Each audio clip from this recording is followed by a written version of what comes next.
जय महाराष्ट्र. आज जागतिक योग दिवस. आपल्या सर्वांना जागतिक योग दिवसाच्या मी मनापासून शुभेच्छा देतो.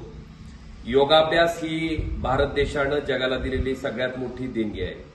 माणसाच्या शारीरिक आणि मानसिक आरोग्यासाठी मला वाटतं सर्वोत्तम व्यायाम प्रकार जर कुठला असेल जगभरात तर तो योगाभ्यास आहे. आपल्या सर्वांना मी विनंती करतो की मी माझ्या आयुष्यामध्ये रोज योगा करतो. आपणही फक्त जागतिक योग दिवसापुरताच किंवा त्या दिवसापुरताच योगा मर्यादित न ठेवता रोज दैनंदिन जीवनात आपण योगाभ्यास करावे, योगा करावा.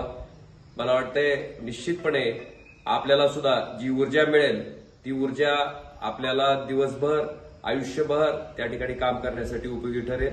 आपल्या सर्वांना जागतिक योग दिवसाच्या मनापासून परत एकदा शुभेच्छा देतो आणि आपण योगाभ्यास करावा अशी विनंती करतो.